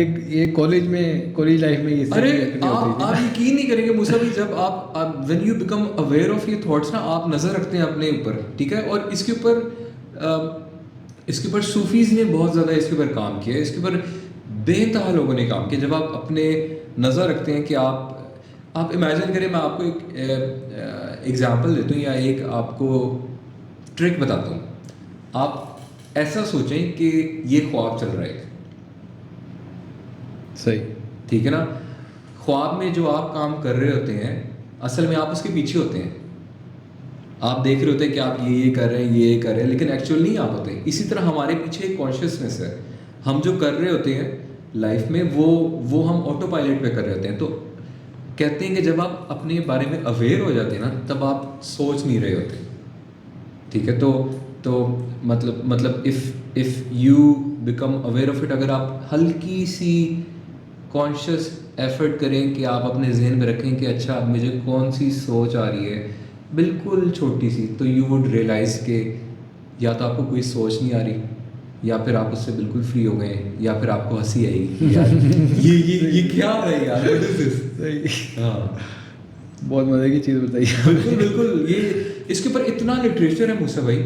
मुझे सबसे बड़ा अच्छा, ये जो सारे कॉन्सेप्ट हैं ये किसके अंदर आते हैं? ये मतलब थॉट्स के अंदर आते हैं या फिर बिल्कुल अगर कोई मूसा भाई, पढ़ना चाहे ये इस बारे में? मैं आपको मजे में बताता हूँ। तो क्या So, है? आप एकर टोल की बात कर रहे हाँ थे। जी। सुबह ये कि जब मेरा वो मोमेंट आया और आई वेंट थ्रू दिस, तो मुझे जो है वो मैं कहा यार ये क्या है, व्हाट इज़ दिस। मैं थोड़ा सा गीक भी हूँ, अपने आप को नर्ड भी कहता हूँ, ठीक है। तो first thing I did was went to Google and मैंने लिखा टन टन टन कि ये क्या है, और वहाँ पे पता लगा जी एक बंदा है, यूट्यूब पे वीडियो आई कि उस बंदे की मैंने वीडियो सुनी, मैंने कहा ये तो वही बात कर रहा है जो मैं कह रहा हूँ। और फिर उसकी मैंने बुक्स देखी, तो मुझे ना जब शुरू में किताबें पढ़ने का शौक हुआ ना, तो I would go and buy 20 books, क्योंकि बड़ी अच्छी सेल पे लगी होती थी, और उसमें से एक दो किताबें पढ़ता था, वो बड़ी होती थी। फिर बाद में जिस तरह हमें शॉपिंग का एक, अब देखें ना ये सारी चीज़ें ये थॉट से रिलेटेड हैं। अगर आप इनके बारे में सोचना स्टार्ट करें कि हम जो शॉपिंग करते हैं या हम कुछ भी करते हैं क्यों करते हैं, तो आपको सोच आ रही होती है। अपने आप को पढ़ने से जितनी लर्निंग आती है, वो दुनिया भर का इल्म जो है वो एक साइड पे अगर आप अपने आप को स्टडी करना स्टार्ट करें तो हुआ ये, जब मैंने उसकी वीडियो खोल के देखी तो मुझे रियलाइज़ हुआ इसकी किताब है जो कि मेरे पास पड़ी हुई है इधर, और जब मैंने उसको पढ़ना स्टार्ट किया बुक को, उस बुक का नाम है पावर ऑफ नाउ। तो मुझे एक तो सबसे ज़्यादा खुशी ये हुई कि यार ये जो मैं कह रहा था ये पागलपन नहीं था, इसके ऊपर एक बंदा जो कि बहुत मशहूर है और जिसकी किताब दुनिया की बेस्ट सेलिंग किताब है, उसमें इसके बारे में लिखा गया है, ठीक है। दूसरा जो चीज़ें उसने लिखी हुई, ऐसा लग रहा था कि शायद अगर मैं किताब लिखता तो मैं भी ये सारी चीज़ें लिखता, ठीक है। तो बेपनाह लिटरेचर है इसके ऊपर। कुछ पार्ट इसको आपका जैन बुद्धिज़्म की एक ब्रांच है जैन, उसमें भी मिलेगा। मैं अल्लाह का लाख लाख शुक्र अदा करता हूँ कि मुझे इस्लाम की बेपनाह समझ आई इसके बाद, ठीक है। अल्लाह ताला का कॉन्सेप्ट मुझे बहुत क्लियर हुआ, मुझे मतलब कि मैं बहुत ज़्यादा रिलीजियस हो गया, मैंने नमाज़ें पढ़नी स्टार्ट कर दी, और even still I am not the perfect guy, लेकिन आई रियलाइज्ड कि सही रास्ते पे चलना जो है वो कितना इंपॉर्टेंट है। फिर आप क्रिश्चियनिटी में देखें, इसके ऊपर काफ़ी सारी बात की गई है। इवन अगर आप देखें ये जितने, जैसे जो एप्पल का फाउंडर था, इसका क्या नाम था पता? Steve jobs. ये इंडिया में गया और इसने इसको स्टडी किया। इलन मस्क जो है, अगर आप इसको देखें तो वो इसकी बड़ी प्रैक्टिस करता है। तो ये it's a system with in a system, जिसके बारे में हमें शुरू से शायद बताया जाता है, लेकिन हम हर मेजर रिलीजन में इस चीज़ का जिक्र किया गया। अच्छा, बात एक बीच में रह गई, ये बेसिकली मैं आपसे ये पूछ रहा था कि इसको ये सब चीज़ें किस कैटेगरी के अंदर आएंगी? मतलब if someone want to study about it, तो इसका कीवर्ड्स क्या हैं इसके लिए? थॉट्स हैं, सेल्फ अवेयरनेस जी। सही। हमारे जहन में ना तकरीबन, आई माइट बी रॉन्ग, लेकिन 6000 कुछ सोचें आती हैं एक दिन के अंदर। अच्छा, अकॉर्डिंग टू सम स्टडी। और हम शायद एक या दो के बारे में अवेयर होते होंगे, वी नॉट इवन अवेयर कि हमारे साथ क्या चल रहा है, ठीक है। सेल्फ अवेयरनेस है ये कि आप अपने पर नज़र रखें, आप अपने आप को फिगर आउट करें। आप इसको इस तरह समझें कि in a language of computer, if I speak in the language of computer coding के अंदर, अगर आपने किसी चीज़ को हैक करना है तो you have to go into the very basics. आपको प्रॉबेबली 0 1s में जाना पड़ता है, और वहाँ से आप चीज़ का जो है वो बैकडोर, अब इतना मैं टेक्निकल नहीं हूँ, लेकिन मुझे बड़ा मज़ा आता है ये चीज़ें पढ़ के। तो आप वहाँ से जाके चीज़ों को हैक करोगे। तो इंसानी जो बिहेवियर है, इट्स वेरी सिंपल।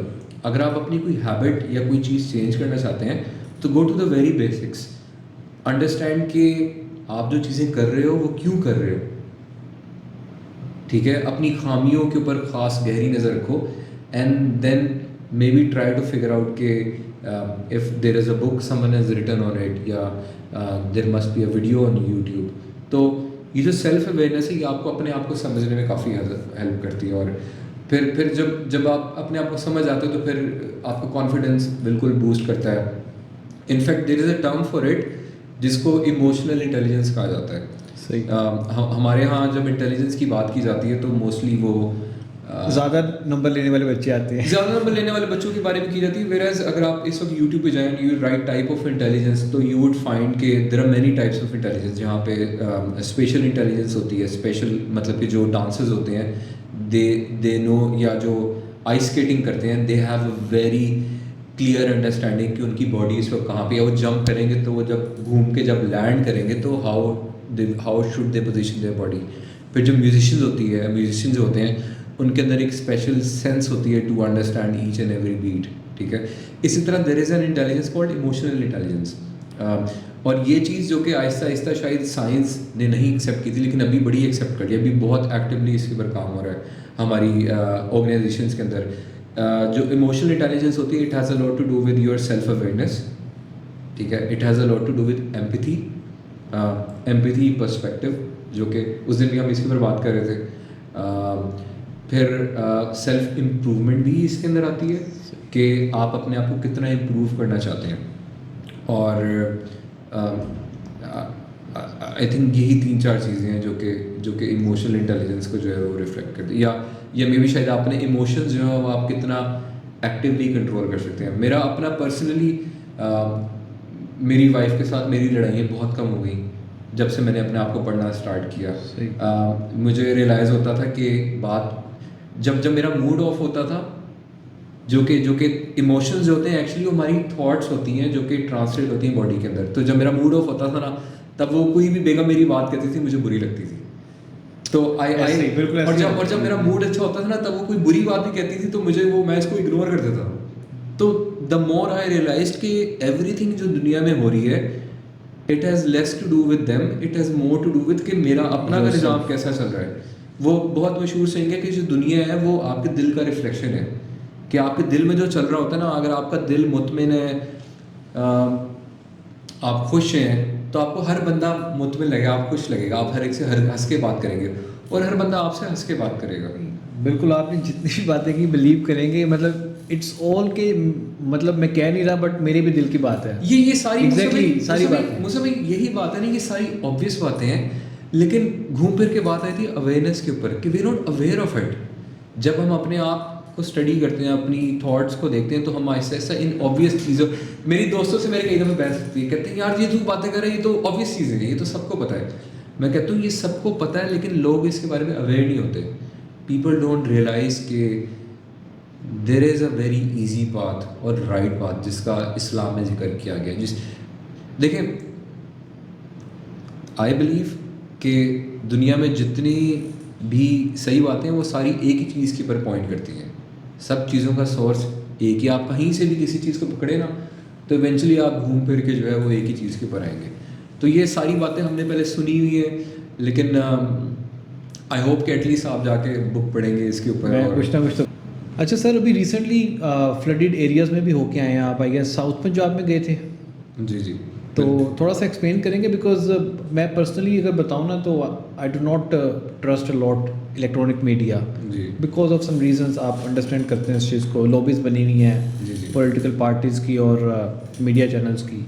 तो थोड़ा सा आप बताएं, because you are the person whom I can trust, और मैं ऑब्वियसली मैं इस पॉडकास्ट में भी लोगों को, जो लोग देख रहे हैं उनको बताना चाहूँगा आपके थ्रू कि क्या चल रहा है इस टाइम और किस तरह से हम हेल्प कर सकते हैं और किस तरह से आप इस टाइम हेल्प कर रहे हैं वहाँ पे। बिल्कुल।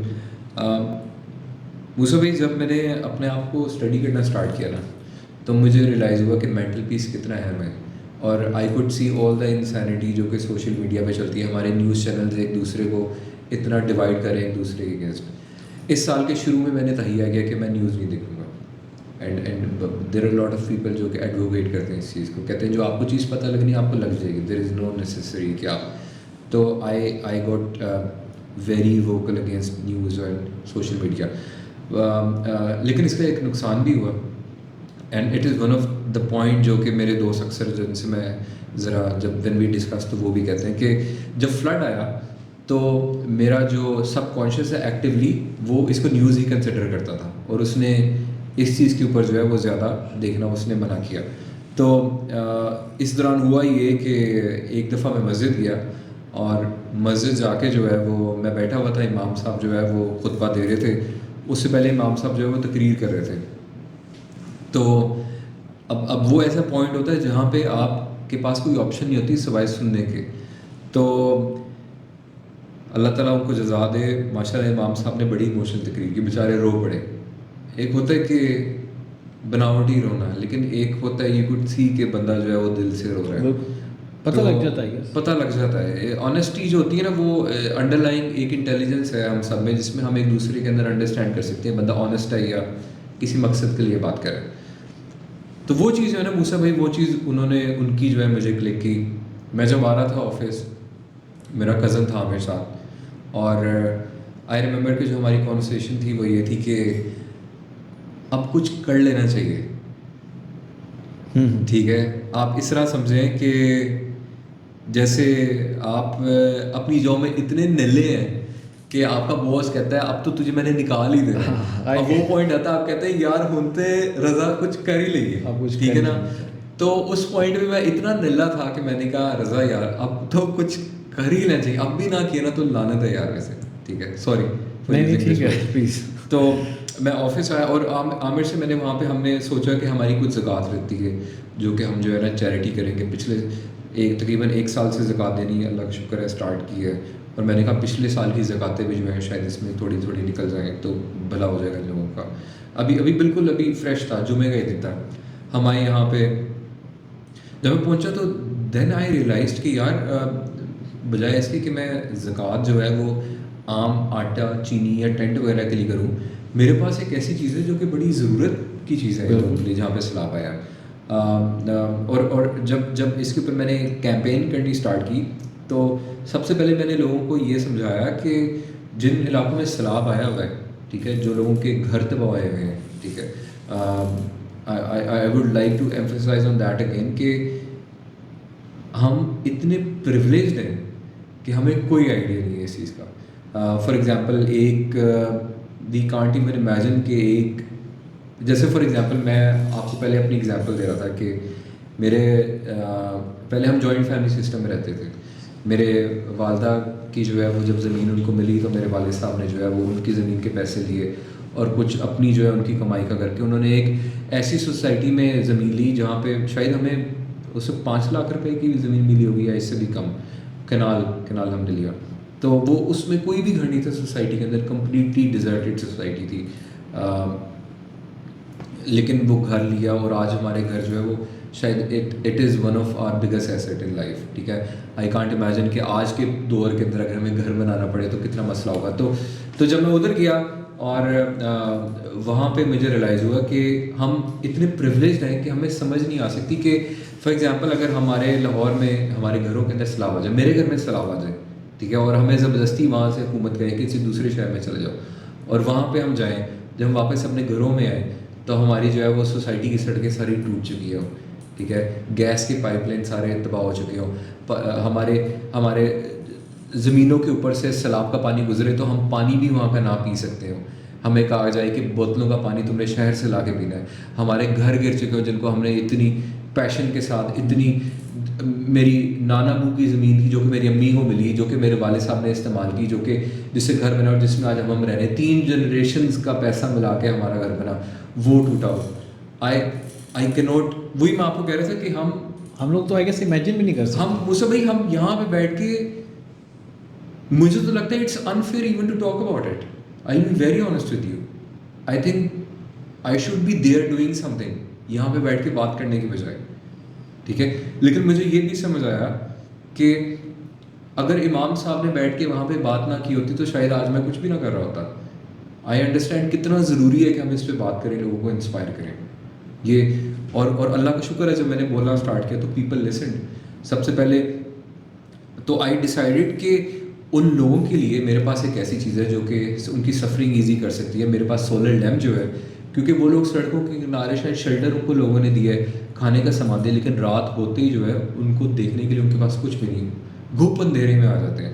आपको पता है, एक मैं स्टडी पढ़ रहा था जहाँ पे था कि हमारी जितनी सेंसरी इंफॉर्मेशन आती है वो हमारी 5 सेंसेस से आती है, जिसमें हमारी सेंस ऑफ साइट है, हमारी सेंस ऑफ स्मेल है, सेंस ऑफ टेस्ट, टच और सेंस ऑफ हियरिंग। इसमें से 80% जो इन्फॉर्मेशन, लेट सपोज ये पूरा डेटा आपके पास आ रहा है, इस डेटे को अगर आप लेट सपोज कहेंगे 1 GB ऑफ डेटा आपकी सेंसरी इन्फॉर्मेशन अंदर लेके आ रही है, इसमें से 80% ऑफ डेटा जो है वो आपकी आई साइट है। अच्छा, आप जो देख रहे हैं ये टोटल डेटे का 80% बनता है।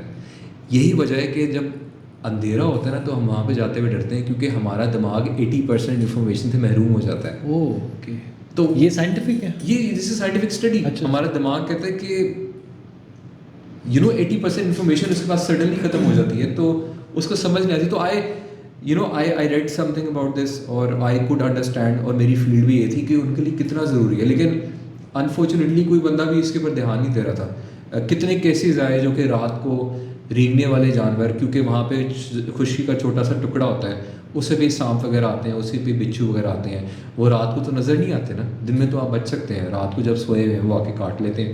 कि 100 के करीब जो है लोगों की डेथ हुई सिंध के अंदर। तो आई रियलाइज्ड कि कितना अहम है। तो first thing I did was कि मैंने अपने पोर्टर को फ़ोन किया। आई रिमेंबर जुमे को मुझे ख्याल आया, शायद हफ्ते को मैंने इसको कहा, मैंने कहा यार ये सीन है ब्रो, अभी जो है ना वो कुछ करना है, कुछ करो। उसने कहा ठीक है। उसने बोर्ड मीटिंग अपनी कॉल की और स्टेक होल्डर से बात की। अल्लाह ताला उनको बहुत बहुत जज़ा दे, क्योंकि that was the first step जो उन्होंने किया। सुबह उसका मुझे व्हाट्सएप मैसेज आया था कि रज़ा ये प्रोडक्ट के ऊपर, ये हमें लगता है सैलाब ज़दगान के लिए अहम प्रोडक्ट्स हैं, इनके ऊपर जो है ना हमने ये प्राइस कम कर दी है। प्रॉबेबली जिस प्राइस के ऊपर अभी हम प्रोडक्ट्स दे रहे हैं, शायद इसी प्राइस के ऊपर आपको अभी चाइना से मिले। ये मैन्युफैक्चरिंग, चाइना में मैन्युफैक्चरिंग कॉस्ट के ऊपर तकरीबन हम प्रोडक्ट्स दे रहे हैं। सही। मतलब आपकी जो पेरेंट कंपनी है, जो मेन कंपनी है, उन्होंने अपने प्रॉफिट्स पे कॉम्प्रोमाइज़ करके, मेरी पेरेंट कंपनी नहीं, मेरे इम्पोर्टर ने, जो हमारी कंपनी का सामान यहाँ पे लेके आता है। ओके। आप देखिए, उसने सोचा कि यार जो है ना, यही तो कहते हैं कि जब हमारे ऊपर कोई आफत आती है ना, हम सारे इकट्ठे हो जाते हैं। सही। ठीक है, वरना हम बहुत कुछ करेंगे। ये वो जब पाकिस्तान के ऊपर अभी खुदा ना खास्ता जंग में आ जाए ना, तो ये जितने सियासी पार्टी ये वो सब भूल जाएंगे लोग, सब इकट्ठे हो जाएंगे, सब इकट्ठे हो। अल्लाह ना करे कभी ऐसा मौका, अल्लाह ना करे, लेकिन ये चीज़ देखी गई है। अच्छा, तो ये बेसिकली ये सारे प्रोडक्ट्स हैं जो आपने वहाँ पे अभी बिल्कुल इसमें आपने अपनी चैरिटी डाली, कुछ इम्पोर्टर ने प्राइस कट की, कुछ आपने फंड रेजिंग की। बिल्कुल। सो सबसे पहले जो है वो इम्पोर्टर के साथ, इम्पोर्टर ने जो इंकरेजमेंट दी ना, उसने जो मेरी बात पे यकीन किया, वो पहला स्टेप था। फिर आई रियलाइज्ड कि यार अब कुछ चैरिटी इसके ऊपर फंड्स रेज करने चाहिए मुझे। मैंने ऑफिस में कुछ लोगों से बात की, ठीक है, मेरा कज़न जो था उसने बड़ा सपोर्ट किया।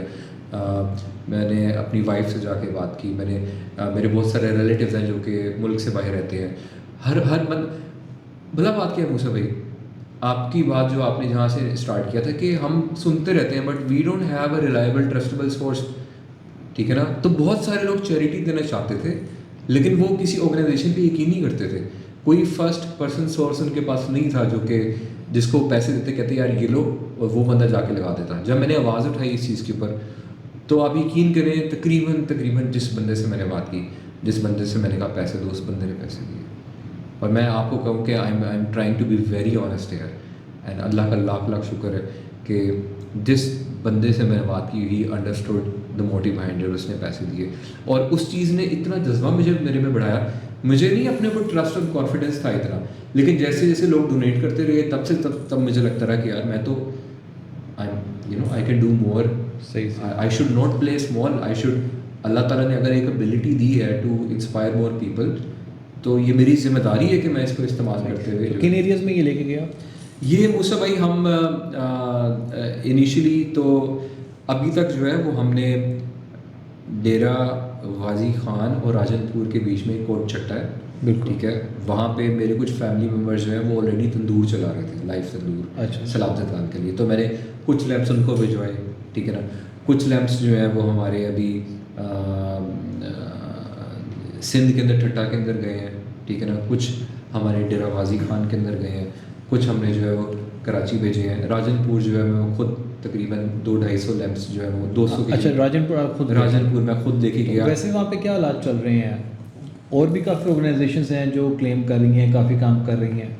तो सभी राजनपुर के अंदर जब मैं गया तो मुझे वहाँ पे बहुत सारे लोग नज़र आए। वहाँ पे मिलिट्री भी मुझे नज़र आई। अच्छा। वहाँ पे अलखिदमत वाले भी मुझे नज़र आए।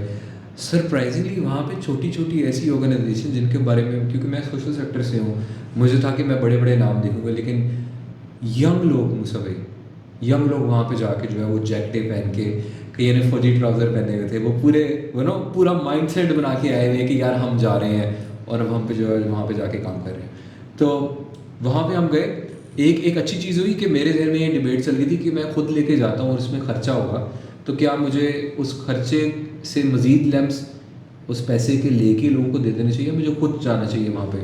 तो एक ऑर्गेनाइजेशन CDA जिसका मैंने पहले बताया, वो भी जा रहे थे। उन्होंने राशन, मॉस्किटो नेट्स, चटाइयाँ, ठीक है, हाइजीन किट्स और ये सैनिटरी पैड्स वगैरह, ये सारा कुछ जो है वो लेके जा रहे थे। तो मैंने उन बल्कि they reach out to me, जब मैंने हर ग्रुप में जो है ना मैंने लोगों से वॉइस नोट भेजा। जो हमारा ग्रुप है वहाँ पे भी मैंने इसी तरह भेजा हुआ था। मैंने फॉरवर्ड नहीं किया किसी को, क्योंकि आई रियलाइज्ड कि फॉरवर्ड मैसेज जो है वो इतना इम्पैक्टफुल नहीं होता। तो I try to be more personal, more hands on with the people I am speaking with. तो उन्होंने सुना तो they reach out to me, उन्होंने कहा यार इकट्ठे चलते हैं। मैं तो इस चीज़ का वेट कर रहा था कि कहीं से खर्चा कम हो जाए, और वो उनके पास ये सारा सामान था। फिर हमने तकरीबन 100 पैकेट्स बनाए और हम सामान वहाँ पे लेके गए। तो वहाँ पे एक चीज़ जो मुझे बड़ी अच्छी लगी, इवन तो मैंने NGO सेक्टर में काम किया, वो ये कि, और ये मैं वीडियो में भी कहना चाहूँगा, ये गलती बहुत लोग कर रहे हैं कि लोग चैरिटी बहुत कर रहे हैं। लोगों के दिल बहुत अच्छे हैं मुझसे भाई, मुझे बहुत यकीन है अपने लोगों के ऊपर। ख़ासतौर पर जब मुश्किल आती है ना तो लोग बेइंतहा देते हैं। सही। लेकिन लोग क्या करते हैं, इतना सामान देते हैं, अपने 2-3 काम करने वालों को साथ भेजते हैं ट्रक के साथ कि जाओ ये भेजो। अब उन लोगों को अलिफ बे नहीं पता कि क्राउड को किस तरह मैनेज किया जाता है। ख़ासतौर पे ऐसा क्राउड जो भूखा है, नंगा है, बीमार है, जिसका घर तबाह हो गया, ठीक है। हल्का सा उनको लगा कि उनको सामान नहीं मिलेगा तो वो कोशिश करेंगे सबसे आगे जाके सामान दें। सही। ठीक है। गुर्बत जो होती है ना, ये अल्लाह ताला किसी पे गुर्बत ना लेके आए, लेकिन गुर्बत इंसान को ऐसे से गुनाह करने पे मजबूर कर देती है जो शायद पेट भरा हो तो वो ना करे। तो इस वजह से जो है वो ऑर्गेनाइजेशंस के ऊपर जो है मेरा एतमाद काफ़ी ज़्यादा आ गया। मैंने even though I work in the NGO sector, लेकिन मैंने वहाँ पे जाके देखा कि हमने फॉर एग्जांपल जैसे हमने किया, जिस तंजीम के साथ स्टेप ऑर्गेनाइजेशन थी वहाँ पे, एजाज साहब थे उधर, उन्होंने ऑलरेडी एक लिस्ट बनाई थी डिज़र्विंग पीपल की, और उनके पास एक डिस्पेंसरी थी जहाँ पे जगह थी। वहाँ पे हमने हर एक जो है वो पैक बनाया, जिसके अंदर एक सोलर लैम्प था, like a set ration, sanitary pads, चटाई, जो बेसिक्स है, जो पूरा हमारा एक पैकेज था। तो उन्होंने बुलाया, ये मैं आपको इसकी पिक्चर भी भेजूँगा ताकि क्लियर हो जाए। तो वहाँ पे बाद में हमने लोगों को बुलाया, of course we took the picture, ठीक है। कुछ लोगों का इतराज़ होता है पिक्चर क्यों लेते हैं यार। Words and pictures create a lot of impact, it helps inspire a lot of people, ठीक है। यू हैव टू अंडरस्टैंड कि लोग किस तरह चलते हैं, ठीक है ना। तो but yes, there is one last story Musa भाई जो कि मैं करना चाहूँगा। जब हम वापस आ रहे थे वहाँ से, वहाँ रुक के हमने इंडिया पाकिस्तान का मैच देखा, और वहाँ से जब हम वापस आ रहे थे लाहौर के लिए, हम निकले वहाँ से मगरिब की, हमने होटल में चाय पी और मगरिब की नमाज़ हो चुकी थी। हम बिल्कुल मोटरवे चढ़ने वाले हैं इस वक्त। अब आप देखें कि मगरिब के बाद बिल्कुल अंधेरा होने वाला है, आपको बेली साइडों पे जो है ना वो रोड साइड नज़र आ रही है, क्योंकि साइडों पे दरियाए सिंध था उस रोड के। तो हमें जो है ना वो थोड़ी थोड़ी वहाँ पे कैंप्स वगैरह नज़र आए, लोग नज़र आने लग जाते हैं साइडों पे, कहीं पे बच्चे थोड़े से नज़र आ रहे हैं, इस तरह। तो मैं जा रहा हूँ वहाँ पे, एंड आई एम थिंकिंग कि यार देखो, लैंप्स पड़े हुए अभी कुछ आपके पास, लैंप्स पड़े हुए हैं मेरे पास, 80 लैंप्स पड़े हुए, और मैं सोच रहा हूँ कि यार असल ज़रूरत तो इन लोगों को है, क्योंकि जो हमने डिस्ट्रीब्यूशन की थी ना फैमिलीज़ को, उनको हमने दिन में बुलाया था, हमने उसका इम्पैक्ट नहीं देखा था। कि अब मैं जा रहा हूँ, मैं देख लूँ यार यहाँ पे तो रात हो गई और यहाँ पे तो जिस चीज़ के लिए मैं आया था वो यहाँ पे कुछ भी नहीं है, लाइट वगैरह। शहजाद भी होते हैं, CDA जिसका मैंने जिक्र किया, मैं आगे बैठा हूँ, शहजाद भी पीछे बैठे हुए हैं, शहजाद भी के साथ दानिश और सलमान भी बैठा हुआ है।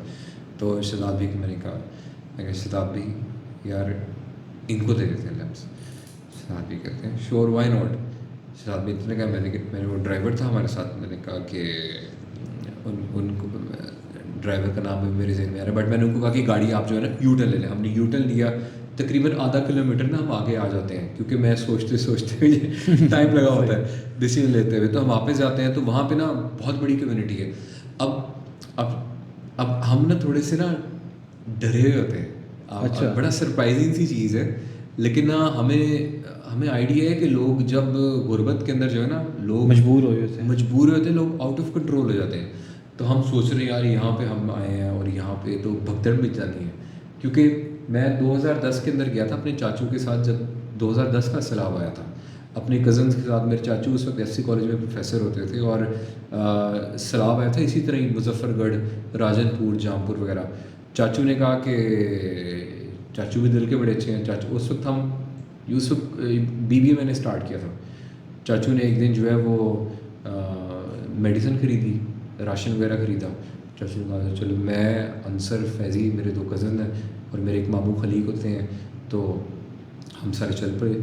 वहाँ पे चाचू की अप्रोच मुझे लगा कि एक जगह पे थोड़ी सी जो है वो गलत थी, कि जब हमने मेडिकल कैंप्स बहुत अच्छे लगे, लेकिन जब हम दूध के डब्बे, वो लोग दूध को खीर कहते थे, हमें वहाँ पे हमें कि यार खीर दे दो, खीर दे दो। तो जब हम देने लगे ना राशन वगैरह, तो चाचू ने कहा कि गाड़ी से बाहर देते जाओ। अब वो भगदड़ मच गई वहाँ पे, और वो लोगों ने जब खींचे ना, तो हमारे हाथों पे नाखूनों के निशान, और वो शहजादी भी NGO में है, मैं भी एक्सपीरियंस कर चुका हूँ। तो हमारे जहन में यार कहीं बैड सीन ना हो जाए, तो मैं उतरता हूँ और मैं कहता हूँ कि वो नौजवान आ जाते हैं 2-3 आसपास, ज़्यादा नहीं आते सरप्राइजिंगली। मैं कहता हूँ यार किसी बड़े को बुलाओ, तो वो कहते हैं अच्छा जी। वो बाबा जी को एक लेके आते हैं। मैं सबसे पहले सबसे पूछता हूँ, मैं कहता हूँ ये बुज़ुर्ग हैं आपके, आप इनकी बात मानते हो? सब ने कहा हाँ मानते हैं। मैंने कहा बाबा जी ऐसा है कि हमारे पास ना कुछ चीज़ें हैं बांटने के लिए, कुछ लैंप्स हैं, हम ये देना चाह रहे हैं। बाबा जी कहते हैं कि ठीक है। मैं कहता हूँ बाबा जी एक सिरे से स्टार्ट करते हैं। फिर हम वो लैंप्स पकड़ के ना, वो बाबा जी के साथ साथ जो है वो हम अच्छा। एक टेंट से बिल्कुल एक कॉर्नर से स्टार्ट होते हैं, और हम हर एक को देते जा रहे हैं। अच्छा, ठीक है, वेरी नाइस। अपना, क्योंकि मूसा भाई ये आपने लैंप यहाँ पे रख दिया, लेकिन ये थोड़ी सी टेक्निकल प्रोडक्ट है, ठीक है ना। तो मैं चाह रहा हूँ कि उनको पता हो इस्तेमाल कैसे करनी है। वो बिल्कुल अनपढ़ गरीब लोग हैं, तो मैं उनको रुक के जो है ना, हम हर जगह रुक रहे हैं, हम कह रहे हैं सोलर ना चार्ज होती है, सोलर भी नहीं, शमसी प्लेट वो लोग कहते हैं। हम कहते हैं शमसी प्लेट ना चार्ज होती, तानू ना जलानी पैनी है बटन से डाल।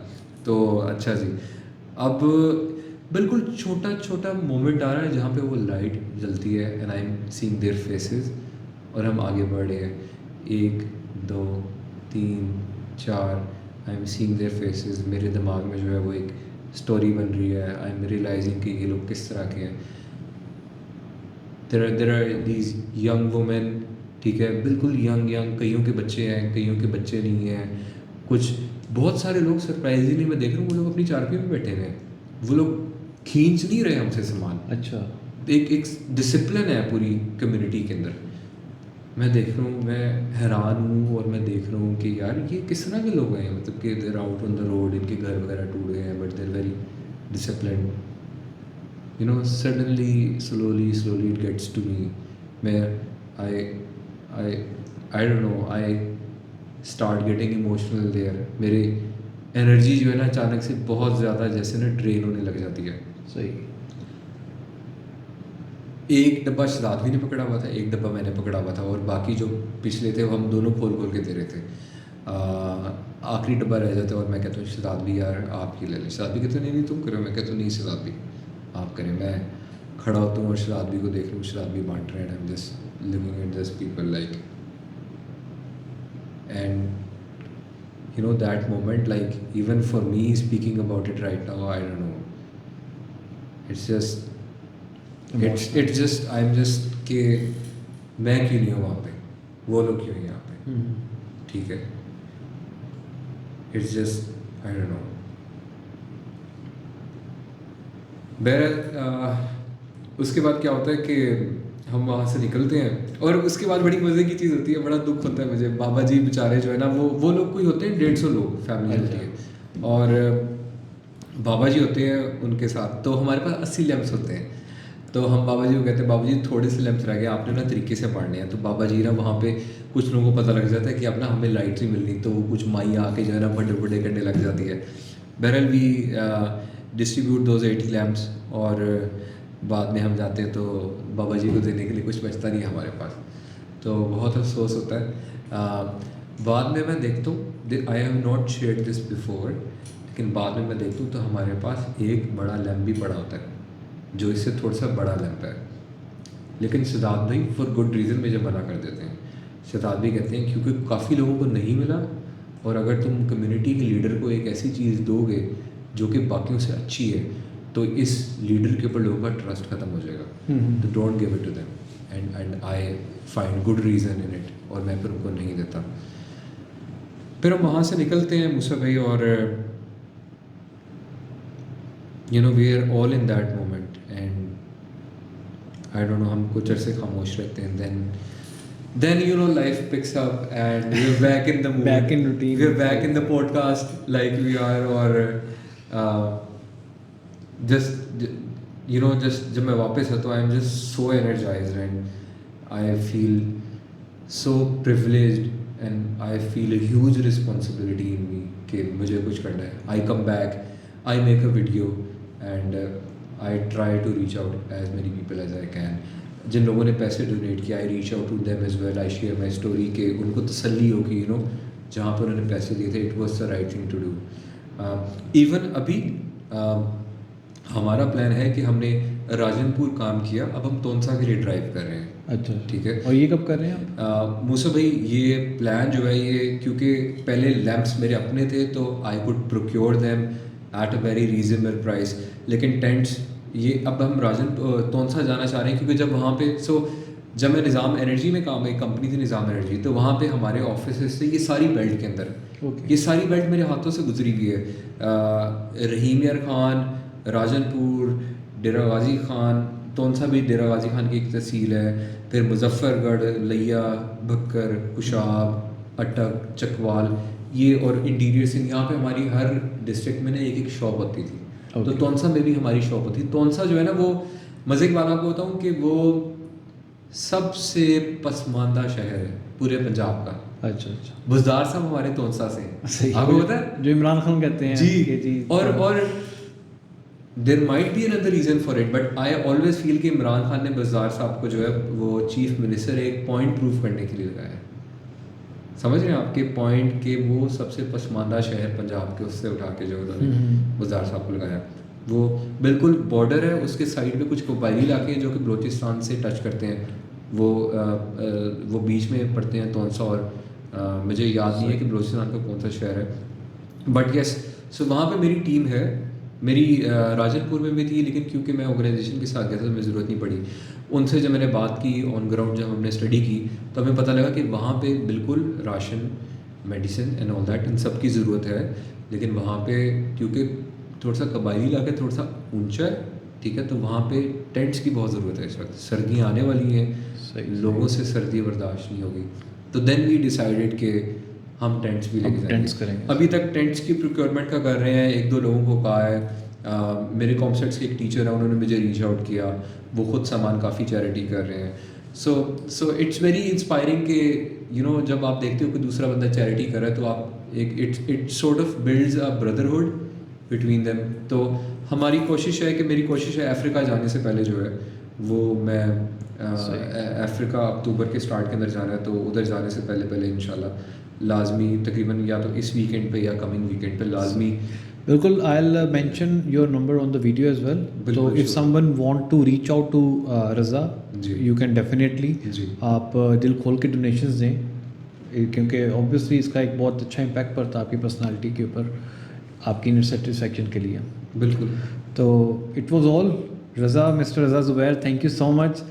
बहुत मैं आपको सही डिफाइन नहीं कर सकता कितना मैंने इंजॉय किया आपके साथ अभी। अच्छा लगे, बहुत सीखने को मिला है, स्पेशली जो सेल्फ इम्प्रूवमेंट की जो बात की आपने, I can not express, believe me. बहुत ज़्यादा मतलब वो कहते हैं ना दिल को जाके बात लगना वो हुआ है। कोशिश और करते हैं कि जो अपनी ज़िंदगी में सीखने के दो तरीके होते हैं मूसा भाई। एक तरीका ये है कि आपकी ज़िंदगी में डस पड़े, आप गिरो, फिर आप उठो। लेकिन ज़रूरी नहीं है कि आपको गिरना ही तभी आप उठो, आप वैसे भी सीख सकते हो। तो मैं कोशिश करता हूँ कि ज़रूरी नहीं है कि लोग वही पॉइंट पे हैं जो मेरा जिस लाइफ के पॉइंट पे मैं लेकिन गिर के उठने वाले को बाजीगर कहते हैं। तो थैंक यू सो मच। उसके बाद जो आपने अपनी फ्लडेड एरियाज़ में जाने की जर्नी शेयर की, that was also very useful for us कि पता चला एग्जैक्टली हो क्या रहा है वहाँ पे। जी तो thank you so much for your time. Sir. That was all for today. I hope you liked the video and stay connected with us. Thank you very much. With you, I can be sad with you. Just take my hand.